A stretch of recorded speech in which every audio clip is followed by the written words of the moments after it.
ज्ञानम बुद्धानम पारगयानम परम परगयानम योगमोगयानम नमो सया सर्व सिद्धानम।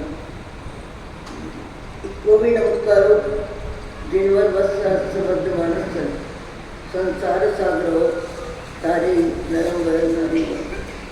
अहो अहो श्री सद्गुरु करुणा सिंधु अपार आप हाँ मर पर प्रभु करे अहो अहो उपकार।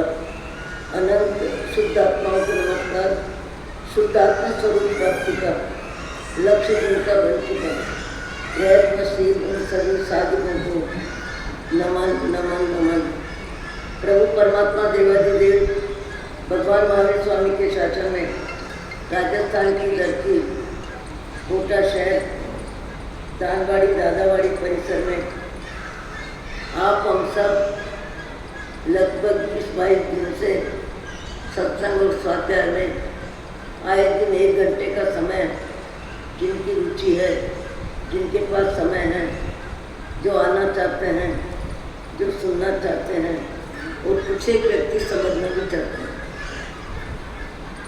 उन सबको यहाँ सत्संग और स्वाध्याय में सम्मिलित होने का मौका है। जो भजन सुना बहुत सामान्य भजन है। इस तरह की बातें सब गाते हैं, सब बजाते हैं, सब सुनते हैं, सब सुनाते हैं। नया उपदेश कुछ नहीं है। जो भी उपदेश मैं भी देखती हूँ, जो भी देते हैं, कानों में सबको उपदेश जाता है। आँख से दुनिया का नज़ारा, हर्ष का, शोक का, रोने का, हंसने का, अपने का, पराये का, सारे दृश्य संसार में सबको दिखाई देते हैं। अनजान स्थिति में कुछ भी नहीं है, सब कुछ जानते हैं, सब कुछ जानते हैं। उसके बाद भी हमको ये वर्तमान का जीवन ही मीठा लगता है, ये जीवन ही हमको महत्वपूर्ण लगता है। यहाँ खाना पीना, कमाना और सामाजिक कार्यों में समय शक्ति का उपयोग करना और थोड़ा बहुत सामाजिक स्वाध्याय कर लेना, और इतने में व्यक्ति मान लेता है कि मेरा आत्मा का काम हो गया। सब कुछ सब जानते हुए और जाने वालों के समाचार भी आए दिन मिलते हैं। कोई रात्रि में जाता है, कोई दिन में जाता है, कोई 20 दिन पड़ा रहता है, कोई 100 दिन। उनकी भी सूचनाएं मिलती है। क्या जानकारी नहीं है संसार में? हर व्यक्ति को सब जानकारी है, और सब जानकारी होने के बाद भी व्यक्ति का भाव जगत, बाह्य जगत में, शारीरिक जिंदगी में, मोह माया में हर जीव इतना व्यस्त है कि सारे शब्द कान तक जाते हैं, मस्तिष्क में उभरते हैं, और दूसरों को कभी शिक्षा देने का मौका आवे तो 2-4 शब्द सुने हुए बोल भी देगा। इतना लंबा समय हो गया मनुष्य भाव में, और 10, 15, 20 बार, 25 बार व्याख्यान किसी का कहीं सुना, किसी का कहीं सुना, किसी का कहीं सुना, सबने सुना है। पर सुनने के बाद आत्म जागृति का शंख बजाने का भाव जिनका बनता है उन्हीं का बनता है, और जिनका बनता है वो देखते देखते सबके बीच से अपने आप को अलग कर लेते हैं। तन से भी करते हैं, मन से भी करते हैं, धन से भी करते हैं, और जो अपने आप को अलग कर लेते हैं वो परमात्मा के मार्ग में चलना चालू कर देते हैं। अन्यथा आपकी हमारी सबकी जो प्रवृत्ति है, लगभग कोई आँख ऐसी नहीं होगी जो यहाँ आने के बाद ऐसे बैठे या ऐसे ही सुने। शायद सबकी आँख एक दूसरे की तरफ घूमती है, और कईयों को तो किसने क्या पहना है, क्या हो रहा है, कैसा पहना है, यहाँ तक भी दिमाग दिल चलता है। व्यक्ति की एक सामान्य प्रवृत्ति है अपने जीवन में जो संयोग है, धन का, धरती का, पद का, पैसे का, सत्ता का, संपत्ति का, सुख सुविधा का, उसमें व्यक्ति आसक्त रहता है, उसको व्यक्ति हृदय से मन से मेरे के घेरे में रखना चाहता है।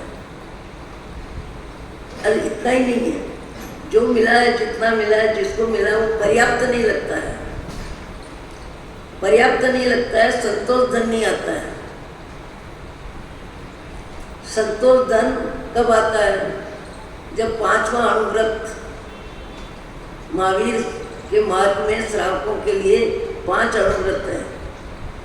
5 अणुव्रत: हिंसा, चोरी, झूठ, चोरी, ब्रह्मचर्य और परिग्रह। श्रावकों के लिए भगवान महावीर का उपदेश है कि एक उम्र आने के बाद परिवार की जवाबदारी निभाने के बाद बेटा कमाने लायक हो गए और तुम्हारी जवाबदारी अब जरूरी नहीं है, अब तुम अपने मन को मोड़ दो और मोड़ के संसार से मन को हटाओ और परमात्मा के मार्ग में लगाओ, सामूहिक स्वाध्याय में लगाओ, सज्जनों की संगति में लगाओ और ज़्यादा में ज़्यादा समाज सेवा के कार्यों में समय दो। इसलिए कि 60 वर्ष तक तुमने संसार की जवाबदारियां निभा ली, 60 वर्ष तक संसार की जवाबदारियां कम नहीं होती और अब उसके बाद तो तुम्हारे बेटे पोते सब वो जवाबदारियां निभाने लायक हो गए। 5वां अणुव्रत परिग्रह परिमाण व्रत नाम है। परिग्रह का परिमाण कि इतना कमाने के बाद मुझे अब और परिग्रह नहीं बढ़ाना है, मुझे और परिग्रह नहीं बढ़ाना है। इसके लिए व्यक्ति क्या करता है? गुरु महाराज से परिग्रह प्रमाण का नियम लेता है और नियम लेके व्यापार से संबंधित विचारों को विराम देता है। न व्यापार करता है, न करवाता है, न करते हुए को भला मानता है। मुझे लगता है इन वर्षों में तो ये पद्धति लगभग नहीं बता है। मुझे ध्यान है जयपुर में छुट्टन लाल जी बैराठी नाम के व्यक्ति थे और आज वो 50 वर्ष पहले की बात है। उन्होंने गुरुवर्य विचक्षण श्री जी महाराज से परिग्रह परिमाण व्रत लिया था और 1 लाख रुपया रख करके पूरा व्यापार का कार्यक्रम बंद किया था। उनके 4 लड़कियां भी थी, विवाहित होने वाली थी। मैंने अच्छे से देखा उनको कि 1 लाख रुपया रख के, उस जमाने में 50 वर्ष पहले 1 लाख रुपया बहुत होता था जरूरत के लिए, पर उन्होंने परिग्रह परिमाण व्रत लिया था। एक व्यक्ति को मैंने आंखों से देखा, कई आचार्यों से परिग्रह प्रमाण व्रत लेते होंगे, लिए भी होंगे, पर अभी 5वां अणुव्रत लेने वालों की संख्या सुनने में लगभग नहीं आती है। 5वां अणुव्रत लेने की बात लगभग सुनने में नहीं आती है, क्योंकि जिंदगी भर चाहिए चाहिए चाहिए पे रोक नहीं लगती है, चाहिए पे विराम नहीं आता है, चाहिए में विश्राम नहीं मिलता है, तो चाहिए चाहिए चाहिए चलता ही रहता है, चलता ही रहता है, प्राणांत तक चलता रहता है। डॉक्टर कहते तुम्हारा जाने का समय आ गया तो भी चलता रहता है। ये परिग्रह का राग जीव को मनुष्य भाव में करने योग्य कार्य करने ही नहीं देता। परिग्रह राग जीव को जो करने योग्य कार्य है वह करने ही नहीं देता। जितना परिग्रह ज़्यादा होगा, जितनी व्यवस्था ज़्यादा होगी, घर में जितना सामान ज़्यादा होगा, आपको उतना ही समय देना पड़ेगा। व्यवस्था जितनी ज़्यादा होगी तो समय देना पड़ेगा, कर्मचारियों से काम लेना पड़ेगा, काम लेते समय उनके काम को देखते रहोगे, सफाई बराबर हो रही है कि नहीं, सोफा सेट बराबर पहुंच रहा है कि नहीं। जितना परिग्रह ज़्यादा उतना ही मनुष्य भाव का समय ज़्यादा। परिग्रह की व्यवस्था में, सार संभाल में, देख रेख में। और आज के समय में तो ज़्यादातर ये मानसिकता बहुत ज़्यादा बनती है, किसके घर में क्या है, किसके घर में क्या है, कितना है, नई चीज़ क्या आई है और वो चीज़ अपने है कि नहीं है, संतोष धन अपने में आया कि नहीं, क्षमा भाव आया कि नहीं, त्याग तप आया कि नहीं, ये बात तो करने वाले करते हैं। बाकी दूसरों के घरों में जो चीज़ दिखाई देती है और संपन्नता है, अर्थ की अनुकूलता है, व्यापार धंधा अच्छा चलता है, तो व्यक्ति परिग्रह बढ़ाने में ही रुचि लेता है, ज़्यादा में ज़्यादा परिग्रह बढ़ाने में ही रुचि लेता है, फिर उस परिग्रह की सार संभाल करने में रुचि लेता है, उसकी देख रेख करने में रुचि लेता है। जो उसकी जिंदगी का चौथा हिस्सा, पहला बात कौन सा? विद्यार्थी का जीवन, दूसरा गृहस्थाश्रम और तीसरा वानप्रस्थाश्रम। वो वानप्रस्थाश्रम सारा संसार में ही लगता है, उसका संसार में ही लगता है। अब एक ऐसे महानुभाव जिन्होंने अपने बेटे को कहा तुम्हारी कमाई भी अच्छी है, तुम्हारी कमाई भी अच्छी है और तुम्हारा संतान के प्रति मोह भी है और दिमाग भी चलता है, तुम कोई कमी नहीं रखोगे। मेरा उस कार्यक्रम में हम मानसिक सहयोग लेन देन में परिग्रह को लेके, व्यवस्था को लेके, खाने पीने की क्रिया को लेके और बेटी को क्या देना क्या नहीं देना, इस आरंभ समारंभ में मुझे अब जरूरत नहीं है। मुझे जरूरत इसलिए नहीं है कि तुम सक्षम हो, तुम संभाल सकते हो, तुम कर सकते हो, तुम्हारे में इतनी औकात है। सगाई हो गई, शादी भी हुई और शादी में दादा के नाते दादा गए भी, सगे दादा जाना ही पड़े। दो भाई है, छोटे दादा बड़े दादा दोनों गए। ये अभी का ही कार्यक्रम है राजपुर का। और उसके बाद जब उनको कहा गया कि आप, शायद मैंने बता दिया, उनको कहा गया कि आप आइए, वर वधू को आशीर्वाद देने आइए। उन्होंने क्या कहा? हमारा आशीर्वाद यहीं से हो जाएगा, हम 12 व्रतधारी हैं, हम वनस्पति काय के जीवों को तकलीफ देने के लिए अपने पाँव से वनस्पति पे चल के आवे, इसके लिए हमारा नियम हमको इजाजत नहीं देता, हम 12 व्रतधारी श्रावक हैं। आज कितनों को ध्यान रहता है कि वनस्पति पे नहीं चलना? जैन जाति है, जैन संस्कार तो अभी लगभग 9-11 है। जैन संस्कारों की इज्जत भी कम है, जैन संस्कारों का महत्व भी कम है। जैन संस्कार जबकि जीवन को उठाने वाले सारे विचार हैं, नहीं गए वो। आपने सुन लिया, पहले मैंने बोल दिया, याद नहीं रहता मुझे। और 2 दिन के बाद कैवल्य धाम तीर्थ में जाके बेले का पारना किया। वहाँ का खाना पीना, आलू प्याज जो भी था, उसमें मन वचन काया तीनों योग के व्यवसाय में हमारा सहयोग नहीं है, नहीं होगा, ऐसे भी लोग हैं। और बेला करके दोनों भाई कैवल्य धाम में जाके दूसरे दिन बेले का पारना किया और फिर वर वधू से मिलके हाथ जोड़ लिए। आज भी कई व्यक्तियों को अपना जीवन समझ में आता है, आत्मा समझ में आती है, दुर्गति समझ में आती है, सदगति समझ में आती है, तो व्यक्ति जानता है कि ये जीवन मेरा कितना, ये जैसा भी है, पर ये जीवन मेरा कितना, आखिर इस जीवन में कब तक रहना है। और इस जीवन में यदि मैंने हल्के स्तर के आचरण में मन बुद्धि प्राणों का उपयोग किया तो पशु गति में जाना ही पड़ेगा। और पशु गति में जाने के बाद सब पराधीनता है, सारी प्रतिकूलता है। मैं तो रोज देखती हूँ, सवेरे सवेरे दोपहर को कबूतर बैठे बैठे अपना टाइम पास करते हैं, छत पे बैठे रहते हैं, कहीं भी बैठे रहते हैं, 2 पंजे के बल पे 24 घंटे पूरे करते हैं। वो कहीं दाना मिल जाए तो उठ के खा के आ जाते हैं। समय है पर समय का उपयोग क्या, जरूरत है पर व्यवस्था क्या, इच्छा है पर परिग्रह नहीं है, कुछ भी नहीं है। जीवन जीते हैं कि नहीं? सभी जीवन जीते हैं, कुत्ता हो कि बिल्ली हो, गाय हो कि बैल हो कि बकरी हो, पशु गति में प्रतिकूलता में जीवन जीना किसको नहीं आता? जीना ही पड़ता है, जिए नहीं तो करे भी क्या, करे भी क्या। पर ऐसे भी श्रावक होते हैं कि जो अपने जीवन को शाश्वत आत्मा को मान्यता देते हैं कि जीवाराम, ये तो एक भव की मुसाफरी है, एक भव का पड़ाव है। यहाँ न तुम सदा थे न सदा रहोगे, न सदा थे न सदा रहोगे। ये तुम्हारी जिंदगी का एक पड़ाव है, और पड़ाव को तुम मंजिल मान के, पड़ाव को सब कुछ मान के, इस पड़ाव की व्यवस्था के प्रति जो तुम्हारा समर्पण है, जो तुम्हारा आकर्षण है, जो तुम्हारा लगाव है, जो तुम्हारी आसक्ति है, वो सब मिथ्या है, सब पाप का बंध है।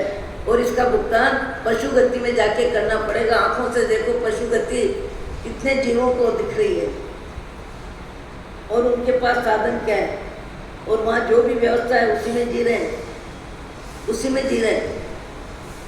मनुष्य भाव में भी पुण्य के उदय में व्यक्ति का दिल दिमाग ज़्यादा घूमता है।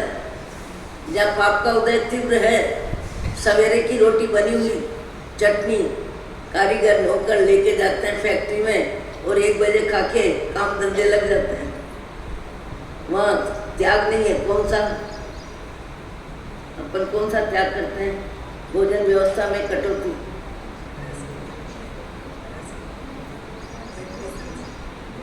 वृत्ति संक्षेप, वृत्ति संक्षेप अपनी मानसिकता को संक्षिप्त करना, अपनी मानसिकता को खाने में, पीने में, पसंद में संक्षिप्त करना। जैसे संक्षिप्त करते हो तो अलग बात है, नहीं जितनी साड़ियाँ हैं सब पहनी हुई, और चाहिए और चाहिए और चाहिए। वृत्ति को संक्षिप्त नहीं करते, वृत्ति का विस्तार करते हो, और विस्तार करके बिना जरूरत 40, 50, 60, 70, 80, 90 साड़ी खरीद लेते हो। वो क्या है? दूसरों की थाली में झांकना ही तो है, दूसरों की देखे नहीं और मंगाई नहीं। ये क्या है? लालसा तो है, तृष्णा तो है, आसक्ति तो है, अहंकार तो है, रंग का राग है, डिजाइन का राग है, व्यवस्था का राग है, और अपनी शरीर की सुंदरता को बढ़ाने का मोह है। जबकि शरीर की सुंदरता जिसको जितनी मिली है उतनी रहने वाली है। वो पूर्व का पुरुषार्थ है, वर्तमान में उसका कोई लेना देना नहीं है।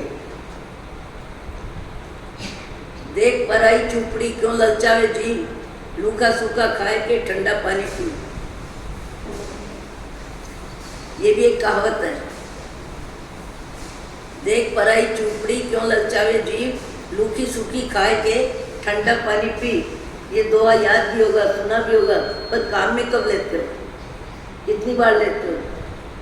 कब कब जरूरत पड़ती है तब हम महापुरुषों के वाक्यों को, रूठे स्वजन मनाइए जो रूठे सो बार, पुनि पुनि धागा पोइए टूटे मुक्ता हार।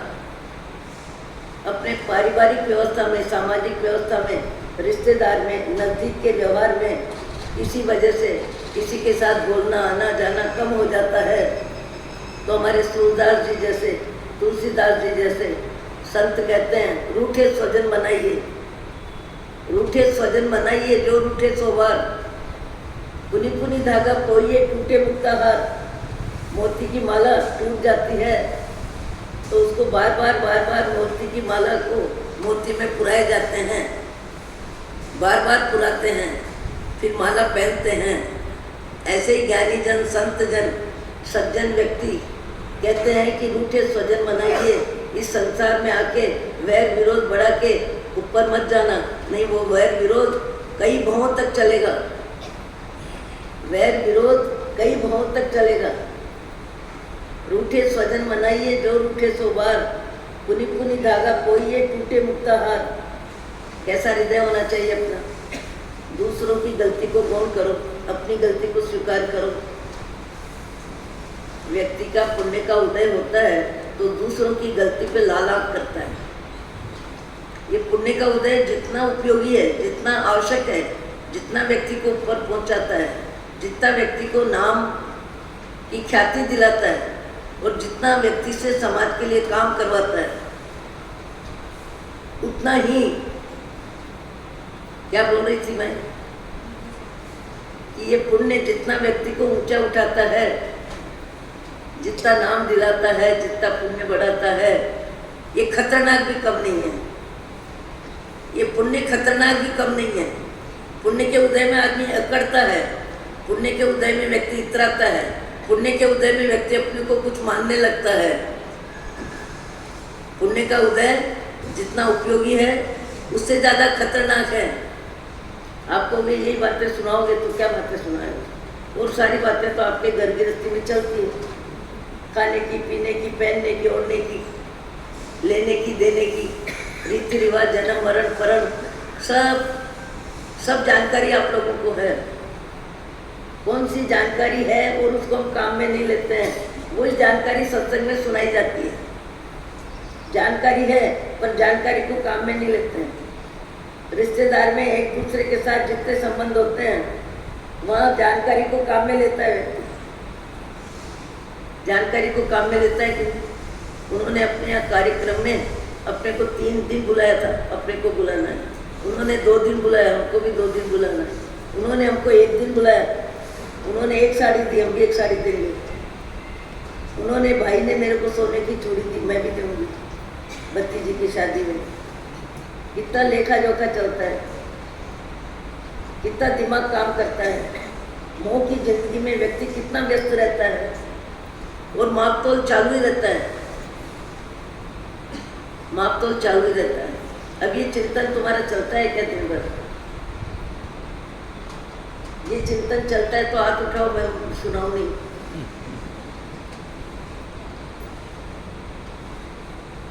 हमारे जीवन में सोने का सूरज उगा है, मनुष्य भाव मिला है, मनुष्य भाव मिला है, सोने का सूरज उगा है। ज्ञान संपदा, चारित्र की संपत्ति, वैराग्य भाव, क्षमा भाव, सौहार्द और उदारता का गुण। एक कवि सम्मेलन में हमारे मालवे के कवि गए थे, महाराष्ट्र नहीं छत्तीसगढ़ में। वो मालवे जब भी किसी को बुलाते हैं तो लिफाफा देते हैं, और लिफाफा कोई छोड़ता भी नहीं है। 51,000 का देवे कि 1 लाख का देवे कि 2 लाख का देवे, कवि सम्मेलन में कवि लेके ही आते हैं सब। फिर भी उस व्यक्ति ने एक दोहा बोला। दोहा बोला क्या? प्रभुवर मुझको दीजिए आशीर्वाद एक, प्रभुवर मुझको दीजिए आशीर्वाद एक, माँ लक्ष्मी की गोद में सो न जाए विवेक। क्या चाहिए? माँ लक्ष्मी की गोद में सो न जाए विवेक। रूठे स्वजन मनाइए जो रूठे सोबार, पुनि पुनि धागा कोइए टूटे मुक्ताहार। और कई दोहे हैं और कईयों को याद भी होंगे, पर वो याद है यहाँ तक ठीक है, पर उनको काम में लेते हैं क्या? हमें अपने धन में, अपने परिवार में, अपने दाम्पत्य जीवन में कितना संतोष आना चाहिए, और वो संतोष हमको है क्या? और हमारी सीमा में जीना हमारा लक्ष्य है क्या? और ललचाने की आदत हमारी कम है क्या? ललचाने की आदत हमारी कम हुई क्या? जैसे उम्र बढ़ती है वैसे ललचाने की आदत और बढ़ती है। ऐसा होता है कि नहीं? सब एहसास करते हो कि नहीं कि ऐसा होता है? मुझे याद है बचपन में हमारी 7 मासियाँ एक थाली में भोजन कर रही थी और हम बच्चे सब एक थाली में भोजन कर रहे थे, तो बार बार उचक उचक के हम उनकी थाली देख रहे थे, बार बार उचक उचक के उनकी थाली देख रहे थे। तो मासियों ने कहा, क्या देखते हो तुम? हम वही खा रहे हैं जो तुम खा रहे हो, हम वही खा रहे हैं जो तुम खा रहे हो, क्या देखते हो? अपनी थाली को चाटना, दूसरों की थाली में झांकना, ये विचार अधिकतर मनुष्य के होते हैं। अपने में जिनका संतोष होता है, 50 साड़ी के ऊपर साड़ी नहीं लेना संकल्प है, वो दूसरों की साड़ी के कलर को, रंग को, रूप को देख के ललचाएंगे नहीं, क्योंकि 50 मेरे पास है, अब इससे ज़्यादा मुझे लेना नहीं है। तो दिमाग भी नहीं घुमाएगा, मन भी नहीं ललचाएगा, संतोष आएगा। संतोष कब आएगा? जब नियम का आश्रय लेगा व्यक्ति, नियम का आश्रय लेता है तो उससे संतोष आता है। नियम एकादश ने का आपने लिया तो क्या हुआ? सवेरे चाय नाश्ता अपने आप छूट गया कि किस लिए छूट गया? नियम ले लिया। कि आज पंचमी है। आज आचार्य महाराज ने मार्गदर्शन दिया है। पालितना तीर्थ से हमारे यहाँ एकात्म करवाने हैं। अगले वर्ष उनका यहाँ चौमासा था, तो जिन्होंने भी मन बनाया तो सवेरे से 11:30 बजे तक खाने की क्रिया में मन को मौन किया कि नहीं? मन को मौन किसने किया? खुद ने किया, खुद ने ही किया, खुद का ही मन मौन हुआ। तब जब किसी के ऊंचे अच्छे विचारों में हमारी रुचि बन जाती है और रुचि नहीं बनती है तो 100 बार सुन लो, एक बार भी काम में नहीं लेंगे। 100 बार सुन के भी एक बार काम में नहीं लेंगे। हमारी जो आदत है, हमारी जो प्रवृत्ति है, जो सवेर उठ के पानी पीना है, जो सवेर उठ के चाय पीनी है, हम कोई परिवर्तन नहीं करेंगे।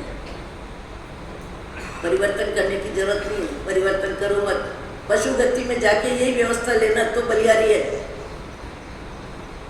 पशु गति में जाके यही व्यवस्था लेना तो बलिहारी है कि चाय के समय चाय, दूध के समय दूध, नाश्ते के समय नाश्ता।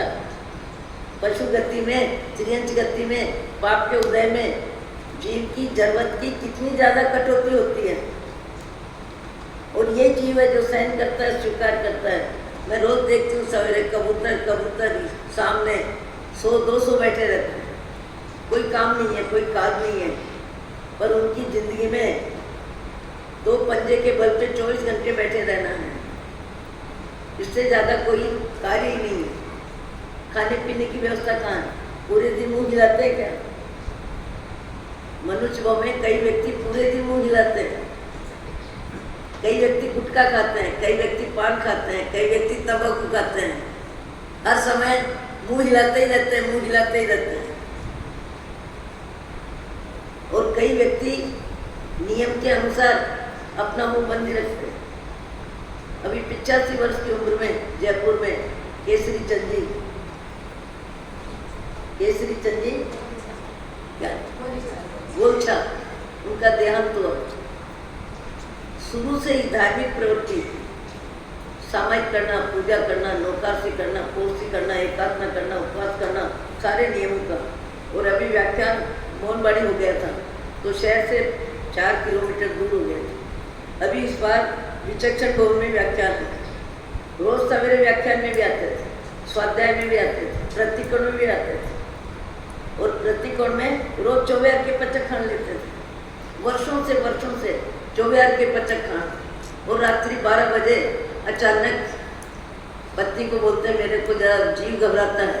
और 5 मिनट में नाक में थोड़ा खून आया और बेटों को सबको बुलाया जितने, तो खेल खत्म हो गया। पर खेल खत्म हुआ पर पचक खान में गए कि नहीं? वो पचक खान किसने दिलाए? उनके नियम ने। उनके नियम के अनुसार वो 24 करते थे, 4 आहार का त्याग। तो त्याग में गए। त्याग में किसने भेजा? उनके नियम ने। उनके नियम में उनकी रुचि थी। आधा मिनट में कोई कुछ कर भी नहीं सकता था, पर अपने नेम धर्म के अनुसार 14 नियम चितारना, सारे भोग की सामग्री को संक्षिप्त करके जीते थे। तो अचानक भी मौत आती है तो व्यक्ति नियम में चला जाता है। और यदि नियम की व्यवस्था ही नहीं है तो व्यक्ति का दिमाग जाता ही नहीं है। वो बहन मुझे कहने लगी कि तुम लोग बच्चे सब बार बार हमारी थाली में क्या जानते हो? क्या जानते हो? जो तुम खा रहे हो वही हम खा रहे हो। पर मनुष्य का स्वभाव है अपनी थाली को चाटना, दूसरों की थाली में झांकना। ये मनुष्य की प्रवृत्ति अधिकतर प्रवृत्ति है। अपने घर का सामान देखेंगे, दूसरे क्या भी जाएंगे तो नोट लेंगे, क्या चीज विशेषता है, क्या अच्छी है, क्या बड़ी है। ऐसा लगभग मनुष्य का मन होता है। वो क्यों होता है? वस्तु जगत का आकर्षण और चाहिए की अभिलाषा, परिग्रह राग और परिग्रह के आधार पे अपने आप को बड़ा मानने की मान्यता, विचारधारा। बाकी सबके पास क्या होता है? भोजन में होता क्या है? वही दूध दही, वही सब्जी रोटी, वही दाल चावल।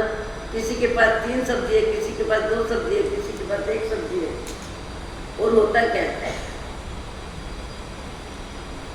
एक 10 बरस का बच्चा हमारे मलकापुर के चातुर्मास में आए दिन स्वाध्याय में आके बैठा, और स्वाध्याय में हमारे इंदौर के दौलत चंदी छजलानी नई दुनिया वाले प्रसिद्ध स्वाध्याय थे। 35 वर्ष उन्होंने अपने मंदिर के बरामदे में बैठ के स्वाध्याय किया, और हमको भी जयपुर से लाए, तो 3 बजे से 6 बजे तक हम भी स्वाध्याय करते थे उनके साथ। इतना अच्छा स्वाध्याय कराते थे। वो मलकापुर आए, मलकापुर में हमारा 7-8 श्रावक थे वो, और हमारे नरसिंह भाई दंड वगैरह, प्रवीण भाई दंड वगैरह बैठते थे। एक लड़का केवल 6 बरस का, और वो हमारे बीच में आके बैठता था, बीच में आके बैठता था। बात इतनी गहरी, 14 गुण साधक, षड द्रव्य, 9 तत्व, आसक्ति, अहंकार, जड़ चेतन का भेद विज्ञान, वो सारी बातें जो अच्छे को दिमाग में नहीं आवे, वो बातें सुनता था और लिखता था। मैंने कहा भैया तुमको इतनी छोटी उम्र में ये सब, अरे मेरे को तो यही सब सीखना है, यही सब चाहिए, इसी में मेरी रुचि है। अब ये रुचि कहाँ से आई? पूर्वभोग की। शरीर बदल गया, संस्कार लेके आ गया, बोले मेरी इसी में रुचि है। मैंने कहा तुम वर्तमान में क्या करते हो? जो मिला, जितना मिला, जैसा मिला, उसमें संतोष रखता हूँ। क्या बोलता है? जो मिला, जितना मिला, जैसा मिला, उसमें संतोष रखता हूँ। 6 बरस का बच्चा है और स्वाध्याय में बैठ के खूब लिखता है। और मैंने पूछा कि कभी तुम्हारे मन लायक सब्जी नहीं हो, और माँ की तो नियम है कि जो बनेगा वही खाना है, नहीं खाना है तो बैठे रहो, सवेरे भूख नहीं लगेगी, शाम को भूख लग जाएगी। आदत बिगाड़ने वाली माताएं नहीं है।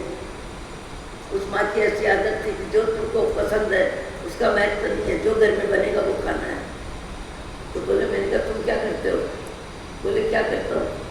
जब थाली पे बैठता हूँ और मुझे लगता है मेरे लायक सब्जी नहीं है, मैं जीभ को अलग कर लेता हूँ। बोलता है जीभ को अलग कर लेता हूँ। 6 बरस का बच्चा है, अपने मन को मनाना जानता है। बोले जीभ को इधर कर लेता हूँ और खा लेता हूँ। और कई घरों में माँ बाप के 1-2 बच्चे जितने नचावे उतने ही नाचते हैं, जितने बच्चों की मांग हो उतने ही कपड़े, उतना ही खान पान, उतना ही रहन सहन, सारी व्यवस्था के आदि जिंदगी बच्चों के लिए 4-5 वर्ष तक तो माताओं की जिंदगी आधा दिन बच्चों के लिए होता है। अति राग, अति मोह, और अति मोह में बच्चों में उच्छृंखलता बढ़ती है, अपनी इच्छा की आसक्ति बढ़ती है, बड़ों के कहे अनुसार रहने की कला, रहने का स्वभाव उनका बनता नहीं है। वो जैसे नचाए वैसे नाचते हैं घर वाले। ये आदत कोई बहुत अच्छी नहीं है। एक उम्र तक तो बच्चे को संस्कार देने चाहिए, एक उम्र तक उचितता का उल्लंघन न हो, ये बातें भी समझानी चाहिए। उसको कहना चाहिए देख जो बना है वही खाना है।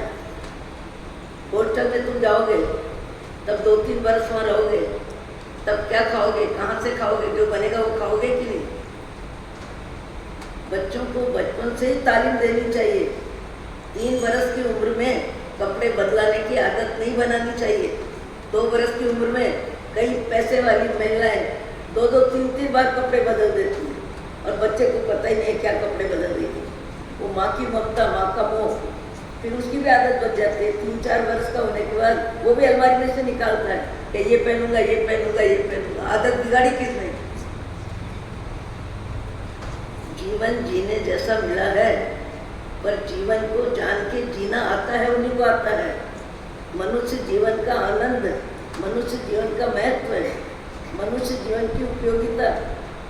कम से कम नरक और त्रियंच 2 गति में जाने के संस्कार हमारे खत्म होने चाहिए यहाँ, और वो संस्कार खत्म नहीं हुए तो धूल दानी रात छानी है।